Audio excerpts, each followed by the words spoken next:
আসসালামু আলাইকুম। Air education থেকে আমি মিনার। আজকে কথা বলবো স্টাডি ইন চায়না নিয়ে। তো রেগুলারলি আমরা স্টাডি ইন চায়নার অ্যাডভান্টেজগুলো নিয়ে কথা বলি, তো আজকে ডিসঅ্যাডভান্টেজগুলো নিয়ে কথা বলবো। তো ফার্স্ট অফ অল আমি চলে আসি ডিসঅ্যাডভান্টেজগুলোর মধ্যে। ফার্স্ট অফ অল রয়েছে ল্যাঙ্গুয়েজ ব্যারিয়ার। ল্যাঙ্গুয়েজ ব্যারিয়ারটা অবশ্যই একজন স্টুডেন্টকে আপনি যখন নতুন চায়নাতে প্রবেশ করবেন আপনাকে ল্যাঙ্গুয়েজ ব্যারিয়ারে পড়তেই হবে। যেমন হচ্ছে চাইনিজরা চাইনিজ ল্যাঙ্গুয়েজ ছাড়া কিন্তু ইউজ করে না, তারা ইংলিশ ল্যাঙ্গুয়েজ ওইভাবে প্রপারলি জানে না। দ্যাটস ওয়াই আপনি কোনো ট্যাক্সি ভাড়া নিতে যান, এয়ারপোর্ট যান, অথবা আপনি যদি কোনো কিছু কিনতে যান বা আপনার প্রয়োজনীয় জিনিস কিনতে যান, আপনি যে কোনো জায়গায় আপনি চাইনিজ ল্যাঙ্গুয়েজের ব্যারিয়ারে পড়তেই হবে আপনাকে। তো মোটামুটি আপনাকে প্রাথমিকভাবে চাইনিজ ল্যাঙ্গুয়েজের কনভারসেশনগুলো শেখা পর্যন্ত আপনাকে এই কষ্টটুকু করতে হবে, অন্তত 1 থেকে 1.5 মাস। তো এই প্রবলেমে আপনাকে অবশ্যই ফেস করতে হবে যদি আপনি চায়নাতে যান। আর যদি এই প্রবলেমটা ফেস করতে না চান তাহলে আপনার জন্য চায়নাটা বেস্ট হবে না। তো নেক্সটে আমি চলে আসি হচ্ছে পিআর পাওয়া নিয়ে। চায়নাতে পিআর পাওয়াটা একটু টাফ তুলনামূলকভাবে, যদিও চাইনিজ গভর্নমেন্ট কিছু অপশন রেখেছে পিআর দেওয়ার জন্য। যারা চায়নাতে পিএইচডি কমপ্লিট করবে তাদেরকে পিআরের সুযোগ দিবে অ্যাপ্লিকেশন করার পর, মোটামুটি বিবেচনা করে হয়তো পিআর দিবে। তো কেউ যদি এমন চিন্তা ভাবনা করেন যে আমি চায়নাতে যাব, আমি রেসিডেন্ট পারমিট নিব অথবা আমি পিআর নিব এবং আমি সেটেলমেন্টের একটা চিন্তা ভাবনা করতে চান, তো স্টাডির পাশাপাশি যেমন ইউরোপ বা অন্যান্য কান্ট্রিগুলোতে যেরকম হয়, তো ওই রকম যদি চিন্তা ভাবনা করেন তাহলে চায়নাটা আপনার জন্য বেস্ট হবে না। তবে আপনি চায়নাতে ব্যাচেলার বা মাস্টার্স যে কোনো কিছু কমপ্লিট করে আপনি সুইচ করতে পারেন, এটা আপনার জন্য ভালো হতে পারে। এরপরে হচ্ছে আমরা সেই পার্ট টাইম জব, যারা পড়াশোনা করেন, পড়াশোনার থাকাকালীন অবস্থায় আপনাকে পার্ট টাইমের সুবিধাটা আপনি খুবই কম পাবেন তুলনামূলকভাবে। যেহেতু এখানে ভালো ভালো স্কলারশিপ আপনার জন্য রয়েছে, তো আপনি অনেকেই মনে করে যে আমি বিদেশে যাব, পড়াশোনা করবো এবং পাশাপাশি আমি পার্ট টাইম জব করে নিজের খরচ চালাবো এবং ফ্যামিলিতে আমি টাকা পাঠাবো। যদি ওই রকম চিন্তাভাবনা হয় তাহলে চায়নাটা বেস্ট হবে না আপনার জন্য। কারণ হচ্ছে চায়নাতে পড়াশোনা ছাড়া আপনি বিকল্প কিছু করতে পারবেন না। হয়তো আপনার থাকা খাওয়ার জন্য কিছু আপনি আর্নিং সোর্স বের করতে পারেন, বাট আপনি পার্ট টাইম জব ঢালাওভাবে করবেন ওই রকম ফ্যাসিলিটি আপনাকে ইউনিভার্সিটি দিবে না, অন্তত প্রথম 2 বছর। তৃতীয় বছর থেকে হয়তো আপনি বিভিন্ন জব ফেয়ার অ্যাটেন্ড করতে পারেন এবং আপনার টিচারের হেল্প নিয়ে আপনি হয়তো জবের একটা ফ্যাসিলিটি পেতে পারেন। তবে এটা হাতে গোনা কিছু সংখ্যক স্টুডেন্ট পাবে।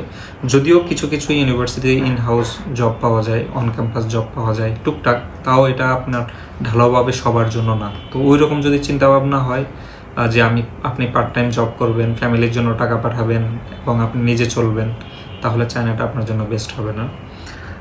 এরপরে হচ্ছে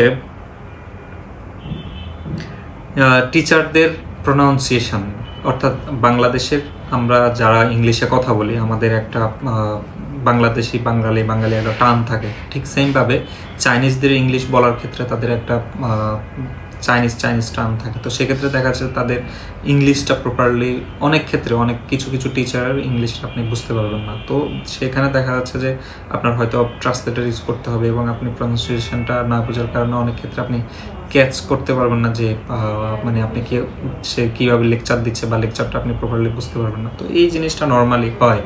তো এটা যদি আপনি ফেস করতে না চান তাহলে আপনি চায়নাটা আপনার জন্য বেস্ট হবে না। আপনি মোটামুটি তবে সব ইউনিভার্সিটিতে এই প্রবলেমটা হয় না, কিছু ধরেন আপনার প্রত্যেকটা ইউনিভার্সিটিতে একজন টিচার এরকম হবে, হ্যাঁ আপনাকে এরকম প্রবলেমের মধ্যে পড়তে হবে। তো আপনি যদি এরকম প্রবলেম পড়তে না চান তাহলে চায়নাটা চুজ করার দরকার হয় না আপনার। এরপরে হচ্ছে HSK4 কি আমি সেটা বলে দিই। HSK4 হচ্ছে চাইনিজ ল্যাঙ্গুয়েজ প্রফিসিয়েন্সি একটা সার্টিফিকেট। যেমন আমরা আইএলটিএস এর একটা সার্টিফিকেট নেই, এটা ইংলিশ ল্যাঙ্গুয়েজ প্রফিসিয়েন্সির জন্য ওয়ার্ল্ড ওয়াইড পপুলার একটা সার্টিফিকেট। HSK4টা হচ্ছে চাইনিজের জন্য। এখানে HSK1, HSK2, HSK3, 4 এবং 5 পর্যন্ত রয়েছে সার্টিফিকেট। সো আপনাকে HSK4 মাস্ট বি কমপ্লিট করতে হবে। একজন ব্যাচেলার স্টুডেন্ট তার সার্টিফিকেটগুলো কালেক্ট করার জন্য বা সার্টিফিকেট পাওয়ার জন্য মাস্ট বি গভর্নমেন্ট রুলস অনুসারে তাকে HSK4 কমপ্লিট করতে হবে। তো আপনি বাড়তি যদি চাইনিজ ল্যাঙ্গুয়েজটা শিখতে না চান বা HSK4 কমপ্লিট করতে না চান তাহলে চায়নাটা আপনার জন্য বেস্ট হবে না।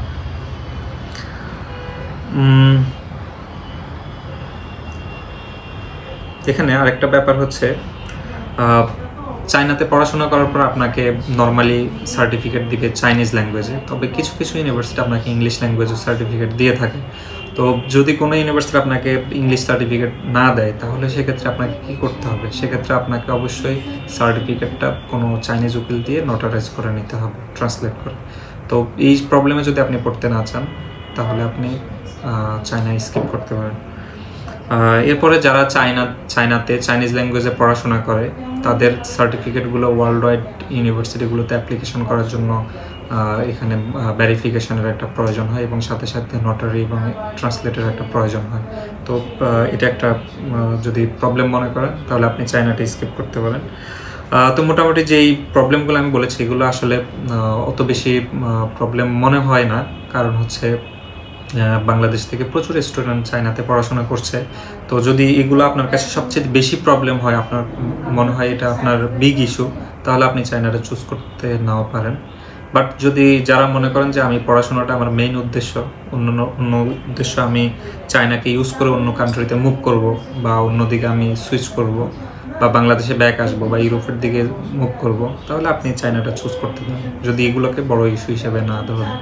আর আরেকটা বিষয় আমি বলে রাখি, চায়নাতে আপনি স্কলারশিপ নিয়ে যখন পড়বেন সেখানে কিছু মাস্ট বি আপনাকে স্কলারশিপের কন্ডিশন রয়েছে। এই কন্ডিশনগুলো অবশ্যই আপনাকে ফিল আপ করতে হবে এবং আপনি অবশ্যই যাওয়ার সময় বা যাওয়ার আগে আপনাকে অবশ্যই কন্ডিশনগুলো সম্পর্কে ভালোভাবে জেনে নিতে হবে যে আপনি কী কী কন্ডিশন আপনাকে সেখানে ফিল আপ করতে হবে এবং এই কন্ডিশনগুলো ফিল আপ করে আপনাকে সেকেন্ড ইয়ার থেকে স্কলারশিপটা কন্টিনিউ করতে হবে। এবং হচ্ছে আপনার চায়নাতে যাওয়ার পর কিছু হিডেন কস্ট রয়েছে, ইউনিভার্সিটির কিছু কস্ট রয়েছে, পার্সোনাল কস্ট রয়েছে, কোথায় কত টাকা আপনার খরচ হবে এই খরচগুলো সম্পর্কে আপনি একটা আইডিয়া নিয়ে যাবেন।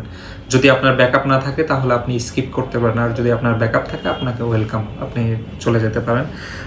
ওভারঅল আরেকটা ব্যাপার হচ্ছে চায়নাতে যে চাইনিজ ইউনিভার্সিটিগুলো রয়েছে প্রত্যেকটা ইউনিভার্সিটির কিছু রুলস এবং রেগুলেশন রয়েছে। আপনাকে অবশ্যই রুলস রেগুলেশনগুলো ভালোভাবে জানতে হবে এবং এগুলো মানতে হবে। রুলস রেগুলেশন সবচেয়ে বেশি স্টুডেন্টদের স্টাডি এবং স্কলারশিপ ক্যান্সেল হওয়ার সবচেয়ে বড় কারণ হচ্ছে রুলস রেগুলেশন মেনটেন না করা। তো রুলস রেগুলেশনগুলো সম্পর্কে যখন আপনি ভালোভাবে জানবেন তখন আপনি রুলস রেগুলেশনগুলো মানার অপশনটা পাবেন।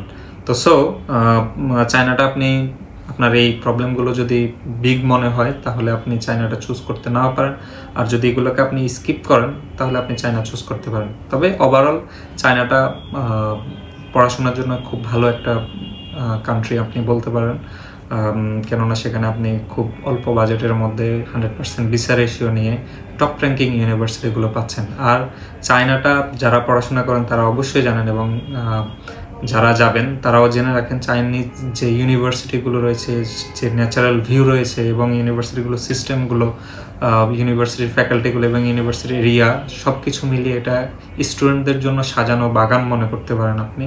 তো এখানে আপনি স্বাচ্ছন্দ্যে পড়াশোনা করতে পারেন, আপনার ল্যাব ফ্যাসিলিটি ওখানে খুবই ভালো, হোস্টেল ফ্যাসিলিটি রয়েছে এবং আপনার ফুডের জন্য আপনি সিস্টেমগুলো খুব ভালোভাবে পাবেন।